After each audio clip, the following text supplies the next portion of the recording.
Cuán firme cimiento se ha dado a la fe. A través de la Biblia, un análisis de la Biblia libro por libro que le ayudará a crecer espiritualmente. Estos estudios fueron diseñados por el Dr. J. Vernon McGee. Acompáñenos en este fascinante recorrido a través de la Biblia. La palabra de Dios. Bienvenido a través de la Biblia. En nuestro último estudio en el Evangelio de Marcos, estudiaremos una escena que cambió al mundo.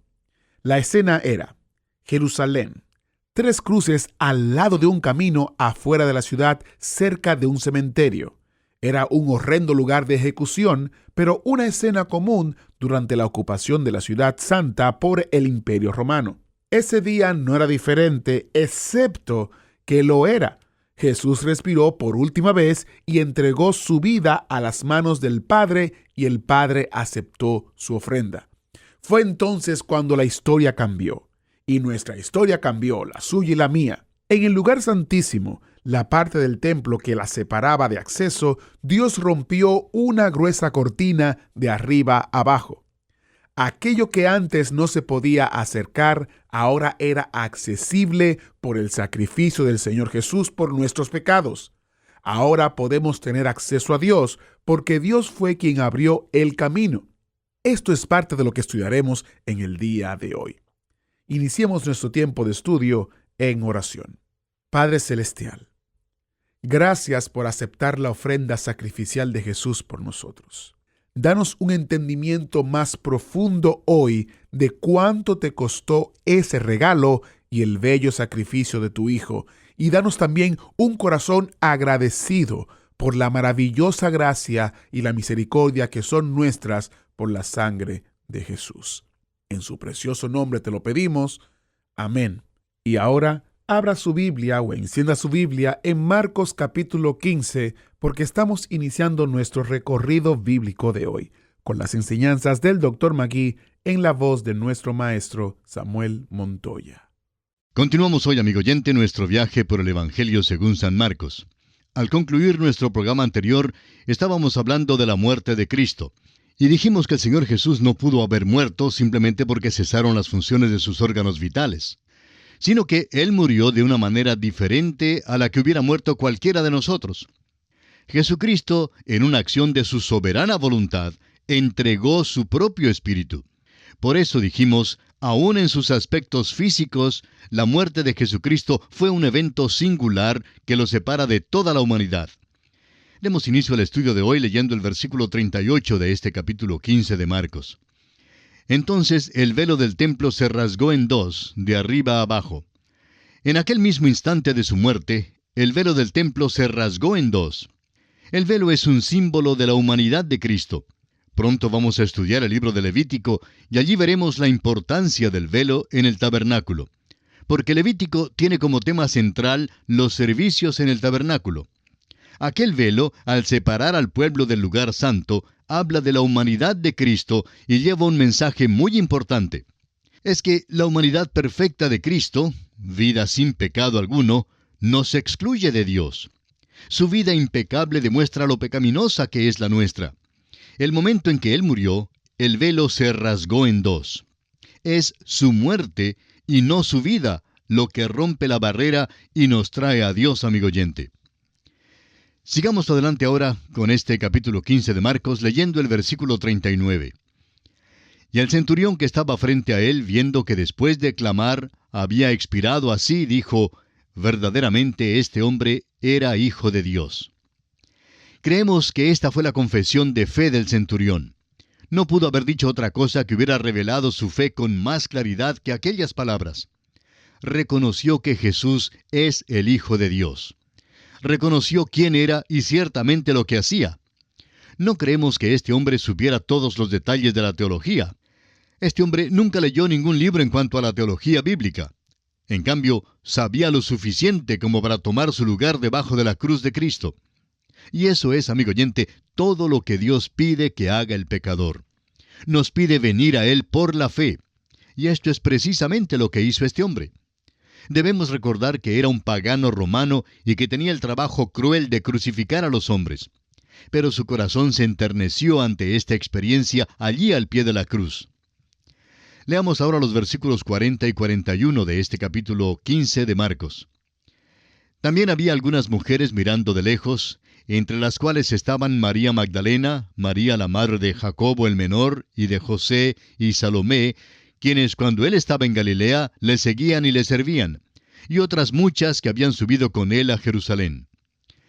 En estos versículos vemos algo en cuanto a las mujeres que estaban presentes. Es interesante notar que las mujeres fueron las últimas que se quedaron cerca de la cruz y las primeras en llegar al sepulcro. Estas mujeres estaban mirando desde lejos según este pasaje, pero fueron las que permanecieron fieles a Jesús hasta el fin. No olvidemos que sus discípulos y apóstoles ya habían sido dispersados. Notemos también que hay otras mujeres que no son nombradas aquí, porque dice, y otras muchas que habían subido con él a Jerusalén, en el versículo 41. Continuando ahora con este capítulo 15 de Marcos, leamos los versículos 42 al 45. Cuando llegó la noche, porque era la preparación, es decir, la víspera del día de reposo, José de Arimatea, miembro noble del concilio, que también esperaba el reino de Dios, vino y entró osadamente a Pilato y pidió el cuerpo de Jesús. Pilato se sorprendió de que ya hubiese muerto, y haciendo venir al centurión le preguntó si ya estaba muerto, e informado por el centurión, dio el cuerpo a José. Esto es algo que es muy interesante y debemos notarlo. José de Arimatea era un seguidor poco conocido de Jesús. En realidad, él fue el encargado del sepelio, alguien que tuvo el valor de identificarse abiertamente con Jesucristo. Era miembro del Sanedrín, según nos lo indica Lucas en el capítulo 23, versículos 50 al 52 de su Evangelio. Pero este hombre no había consentido en el plan ni en los hechos de aquel grupo. José era de Arimatea, una ciudad situada a unos 50 kilómetros al noreste de Jerusalén. José era un hombre que también esperaba el reino de Dios. Se distinguió por ser un hombre que no titubeó en identificarse como un seguidor del Señor Jesús, aun cuando los apóstoles se habían escondido, y entonces va y pide el cuerpo de Jesús. Dice aquí que Pilato se sorprendió de que Jesús ya hubiese muerto. Ahora, la razón de su sorpresa es que comúnmente un hombre que era crucificado permanecía vivo en la cruz a veces por varios días. Su vida simplemente expiraba gradualmente. Era un modo cruel e inhumano de tortura. Por eso Pilato se sorprendió e hizo una indagación especial. Pero Jesucristo efectivamente había expirado ya. Y es importante que veamos eso. Durante las últimas horas de su agonía, a un prisionero que colgaba en la cruz le quebraban las piernas para precipitar su muerte. Pero Jesús ya estaba muerto y no fue necesario quebrarle las piernas. Eso, como usted sabe, fue en cumplimiento de la profecía que se encuentra en el Salmo 34, versículo 20, que ni uno de sus huesos sería quebrantado. Pilato le dio, pues, el cuerpo de Jesús a José. Y es interesante notar que en esta sección hay dos palabras que son usadas para cuerpo. José pidió el cuerpo de Jesús, y aquí usó la palabra griega soma. Pilato le dio el cuerpo a José, y aquí usó la palabra griega ptoma. La primera palabra, soma, habla de una personalidad en su totalidad y es una palabra de ternura. La palabra ptoma, usada cuando Pilato dio el cuerpo a José, simplemente significa el cadáver. Veamos el diferente punto de vista y actitud hacia la muerte y hacia los cuerpos de aquellos que han muerto. La palabra que José utilizó fue una de ternura. Él quería a Jesús. Todo lo que hizo Pilato fue darle un cadáver. ¡Qué contraste el que hay aquí entre estos dos hombres y su actitud hacia Jesús! Amigo oyente, solo el Señor Jesús puede darle valor a usted. Usted y yo no valemos mucho, pero Él pagó un precio grande por nuestra redención. Gemimos dentro de estos cuerpos, pero la Biblia dice que aún nuestros cuerpos serán redimidos y ya se aproxima el día en que conoceremos la redención de nuestros cuerpos. Ahora note usted que en el Evangelio de Mateo, José es descrito como un hombre rico. Ahora, al terminar este capítulo podemos notar que con mucha ternura, José depositó el cuerpo de Jesús en un sepulcro nuevo. Leamos ahora el versículo 46 de Marcos 15. El cual, es decir, José, compró una sábana, y quitándolo, lo envolvió en la sábana, y lo puso en un sepulcro que estaba cavado en una peña, e hizo rodar una piedra a la entrada del sepulcro. Esa entrada fue sellada. Hizo rodar una piedra a la entrada del sepulcro, y los romanos pusieron soldados de guardia. Así lo expresa Mateo en el capítulo 27, versículo 66. Leyendo ahora el versículo 47 de Marcos capítulo 15, dice: Y María Magdalena y María, madre de José, miraban dónde lo ponían. Amigo oyente, es interesante notar que las mujeres fueron las únicas que mantuvieron el duelo. Estuvieron con Jesús hasta el mismo fin.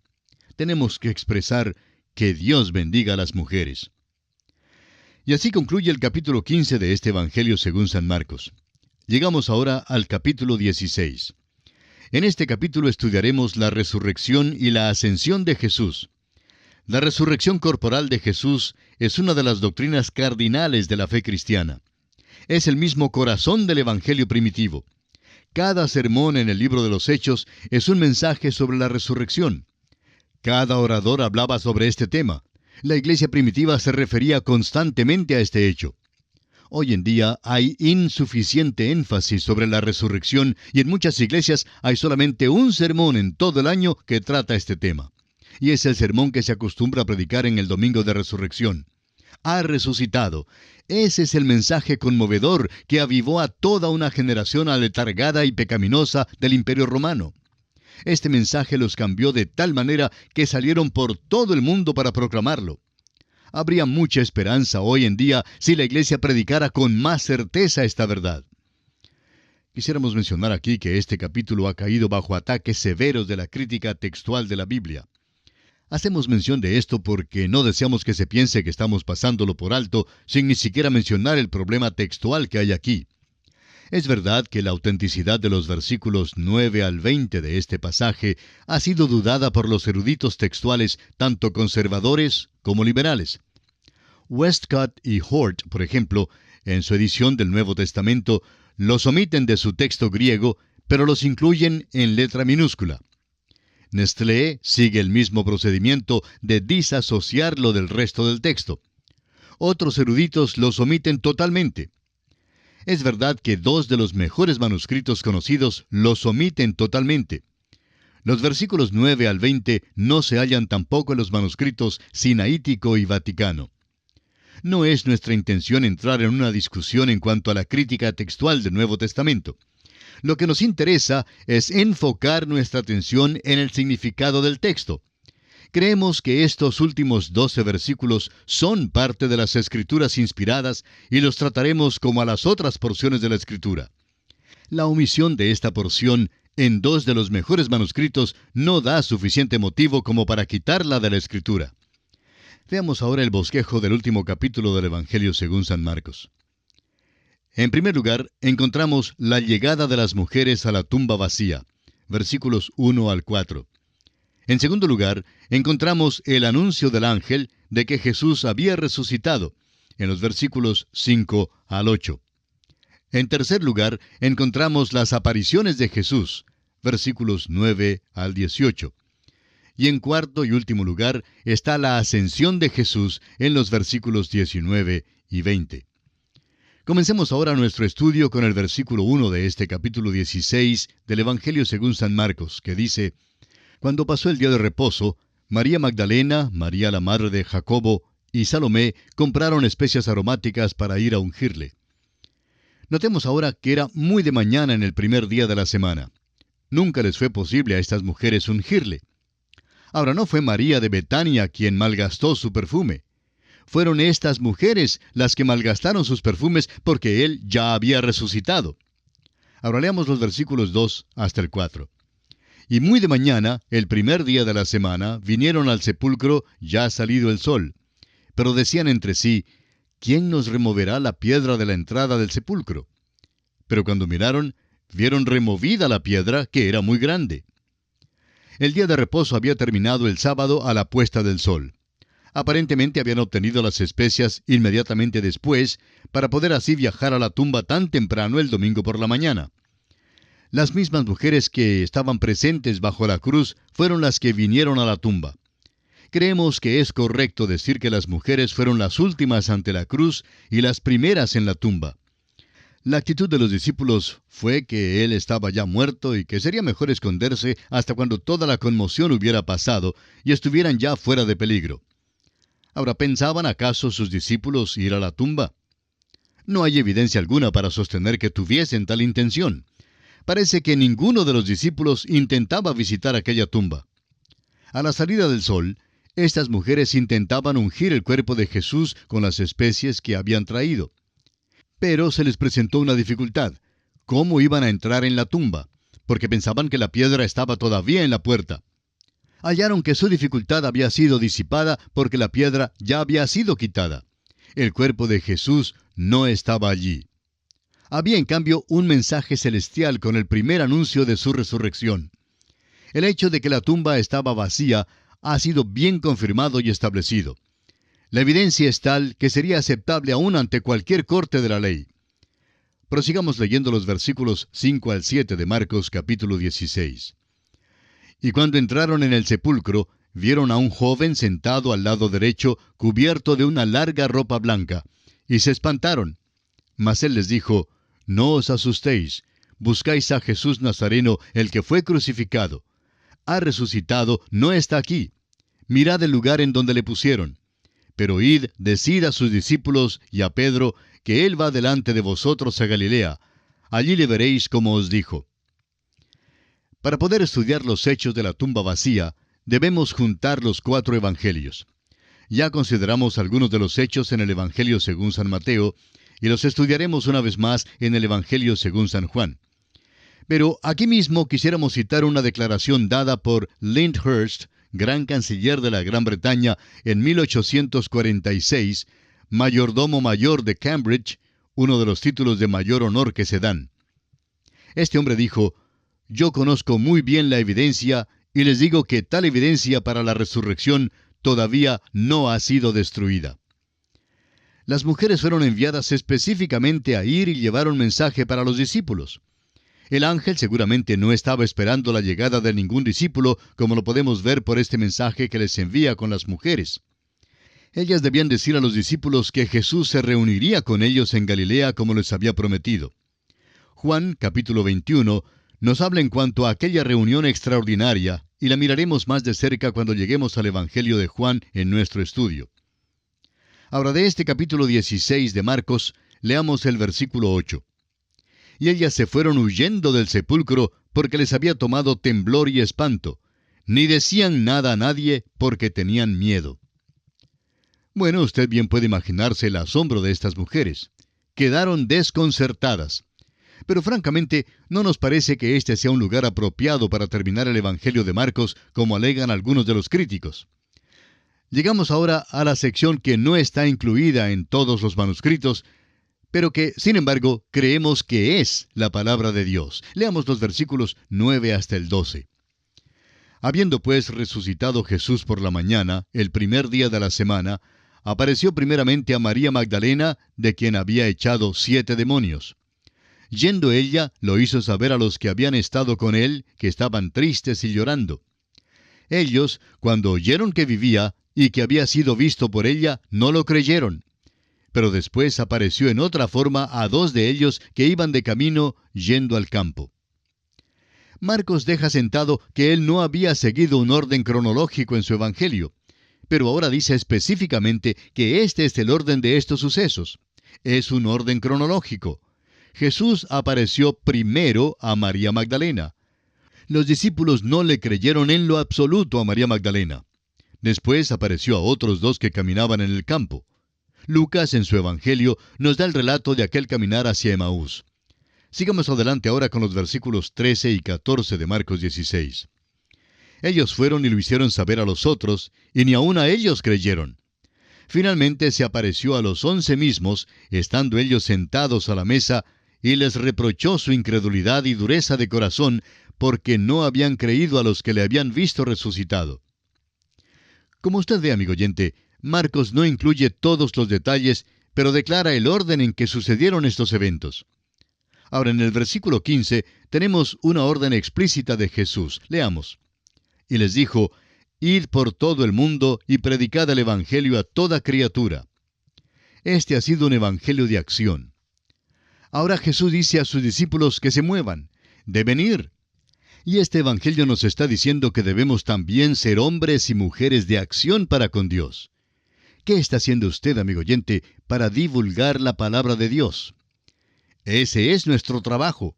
Debemos tener una parte activa en la divulgación de la palabra de Dios. En el versículo 16, Jesús da otras instrucciones. El que creyere y fuere bautizado será salvo, mas el que no creyere será condenado. No dice aquí que si usted no es bautizado será condenado. Este versículo no enseña que el bautismo es necesario para la salvación, sino que la persona que ya ha aceptado a Jesucristo como su Salvador personal debe ser bautizada. Lo único que trae la condenación eterna es el rechazo de Jesucristo.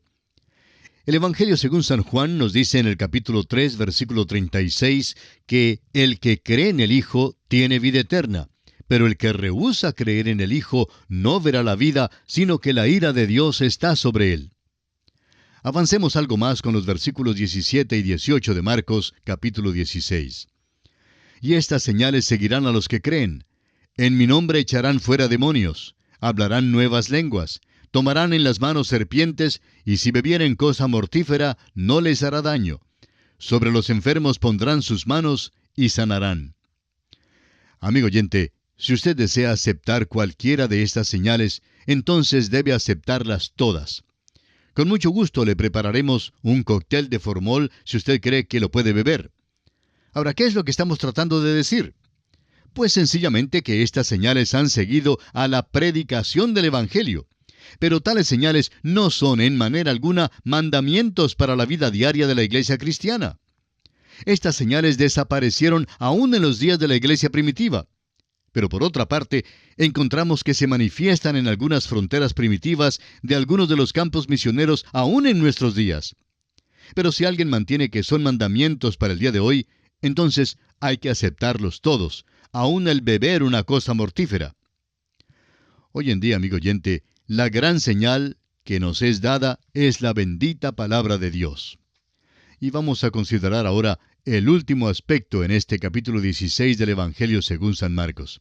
Leamos los versículos finales 19 y 20. Y el Señor, después que les habló, fue recibido arriba en el cielo, y se sentó a la diestra de Dios. Y ellos, saliendo, predicaron en todas partes, ayudándoles el Señor y confirmando la palabra con las señales que la seguían. Amén. Esta es la declaración breve de Marcos en cuanto al gran hecho de la ascensión y el ministerio presente de Jesús a la diestra de Dios. El deber de los discípulos era el de llevar el Evangelio a toda criatura, y mientras se afanaban por cumplirlo, el Señor obró con ellos y confirmó la palabra con señales. Y así, amigo oyente, concluye el capítulo 16, y con este capítulo concluye también el estudio del Evangelio según San Marcos, el Evangelio de acción. Quiera el Señor que nosotros seamos hombres y mujeres de acción para Dios.